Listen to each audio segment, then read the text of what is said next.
Hey everyone, today we're going to work on this 5-horse briggs and stratton. The customer wanted to put this on a go-kart, came off an old earthquake tiller. They just wanted to go over it real quick, make sure everything's set up right. So what we're going to do is just check the ignition, check the fuel, carburetor, all that, make sure everything works well for them. So first thing we're going to do is pull the air cover off, which is going to take a 5/16 nut driver. I'm going to pull the air cleaner off. If you can get it off. We got 4 screws in here. Pull the bottom of the air cleaner assembly out.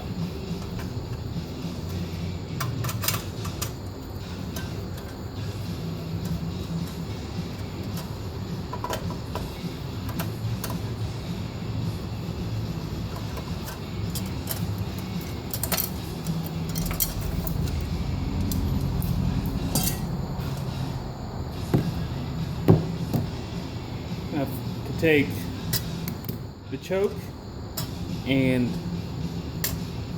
the throttle control off, use the same T20 Torx bit that you would to take the screws off for the carburetor from the gas tank. So we'll go ahead and do that.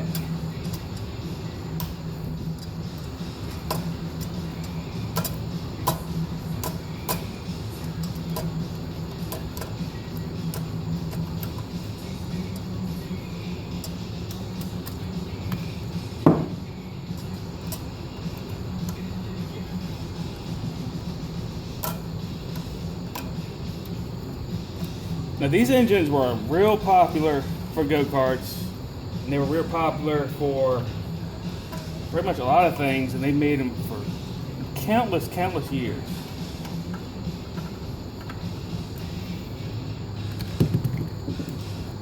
Take our needle nose, get that one out of there so we don't lose it.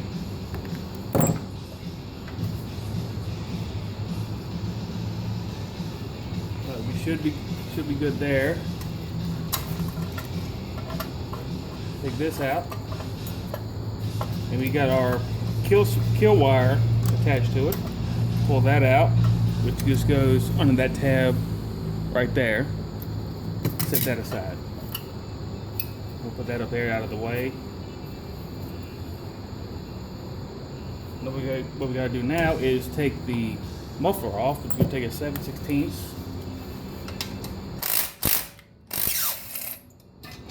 Pull those out.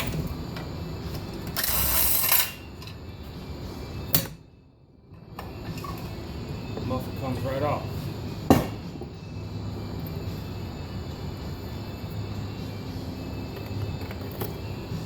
We'll take a 3/8.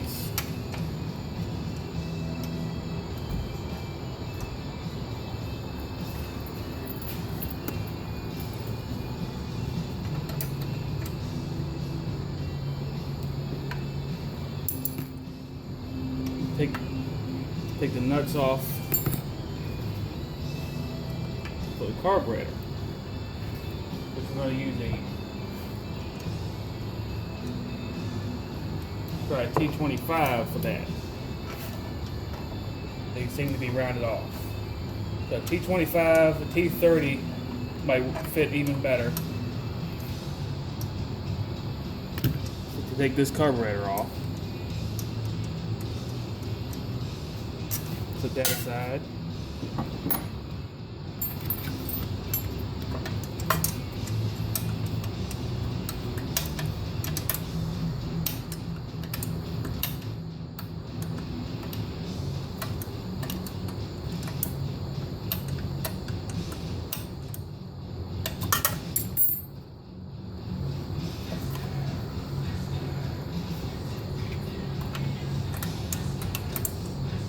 Now this briggs and stratton is from 1997. Still an L-head engine, which has been made for countless years. Which I prefer the flathead engines compared to the overhead valve engines.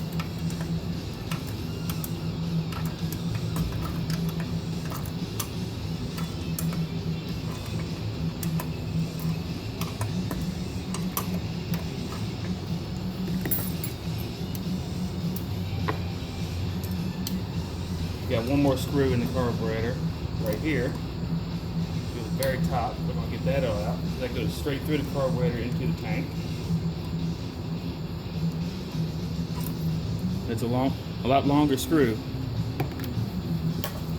That'll separate the carburetor from the tank itself.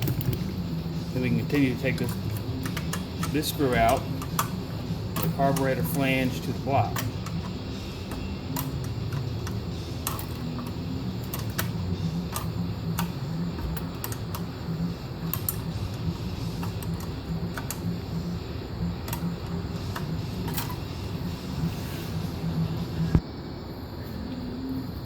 Okay, now that we got the carburetor separated from the block, we got all the screws out that hold the carburetor to the tank.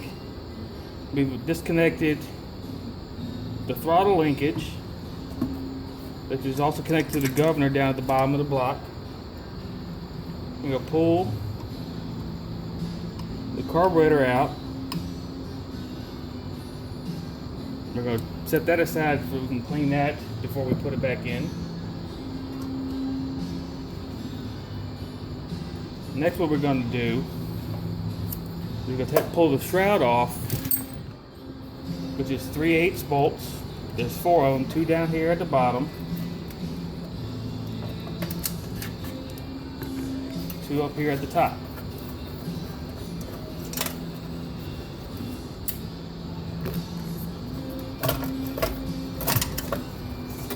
And it pulls right off. See, we're going to replace this coil with a good used one I've got. So we're going to take a 5/16 again.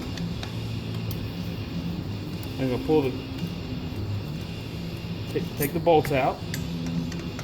So we can go ahead and replace this. Take the air vane off. Disconnect our kill wire. Set that out. Now we'll go get the new one, well, good used one, and I'll be back to show you how to install it, set the gap on it, and then we'll start putting everything back together. Alright, we've got a good used coil. We cleaned it up a little bit on the wire wheel, get any kind of rust and everything off. We've cleaned the magnet a little bit and the mounting points for the coil, turn that out the way. So what we're going to do is set that back into place, put the screws in,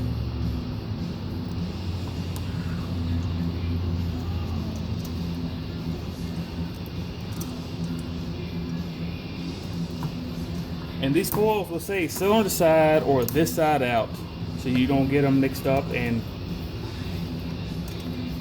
try to get it to start and it won't start. So what we're going to do is pull up on it, kind of lightly snug them down.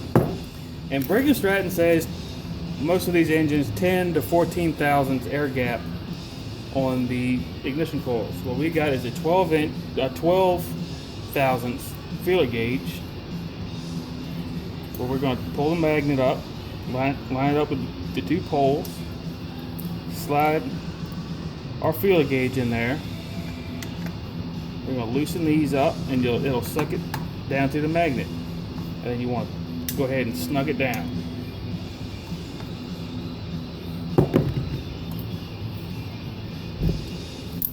We'll go ahead and get that out the way. So our ignition coil is properly gapped.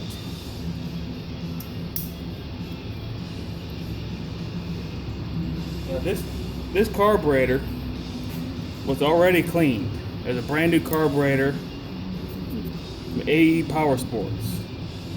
So I know we don't need to pull that apart, but if you do need to pull it apart, then you got your jetting, pull them out, get your fuel pump and everything back here. You got your pickup tube, make sure all that's clean before you put it back together. So what I'm going to do is start putting this back together, and then I'll pick the video up after I've got it back together, right before we get it to run. Now what you don't want to do is forget to put your kill wire back on after you've set your ignition coil, which I did. So I pulled everything back apart, put my kill wire back onto the ignition coil. I wrapped it around the nut on the actual cylinder head just to keep it out the way. And then I'm gonna start putting the shroud and everything back on. Oh. Make sure, if you do have the newer style retractable pull start with the 2 dogs, make sure they both work, both are still there, and the condition of your rope. You don't want to be out there, especially if you put this on a go-kart, take it out in the woods somewhere. You go to pull on it and you break the rope and it won't start. You got to push it back to wherever you loaded it from. So it's a good idea, good rule of thumb to always check the condition of your rope. This is a newer rope, maybe 6 months old. The clutch is in there, as you can see. So you just pull it a little bit, they engage, so you know they're good. Some of the older ones have a starter clutch assembly bolted to the flywheel, which you would take, make sure it turns, because you got little ball bearings in there, and there's a little hole in the center of it, which is kind of like a wick. You would spray a little bit of either PB Blast or WD-40 in there just to keep it lubricated so it doesn't rust and stick, because the last thing you want to do is have it lock up on you, start shooting the rope out, and as soon as you cut it off, it sucks the rope in, breaks the rope, and then you got to pull everything apart, replace anything anyway. So it's a good rule of thumb to always check everything on your starting procedure, starting ropes, your starter clutch, pull handles, everything. So what I'm going to do is go ahead and put this back together, and then we will have it on the floor and ready to run. Stay tuned. Alright, we're back. We got everything back together. We got the shroud on. We got the control panel back on. We got the carburetor bolted back down to the gas tank. Everything bolted back to the block with the air cleaner assembly back on. We got the muffler back on. What we're going to do now is just try to start it, see how she runs, and then once we get it started, see how she runs, fine tune it a little bit, then we can get it off to the customer. They can put it on their go-kart and they should be good to go. So let's see.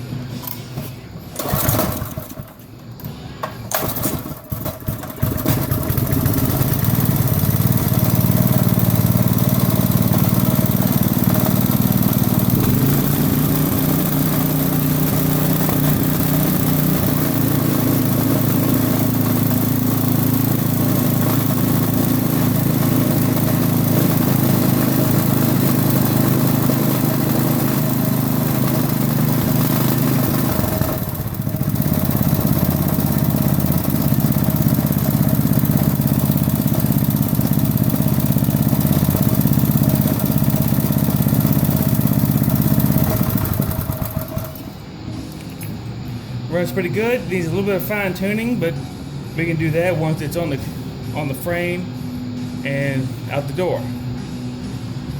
Have a good one.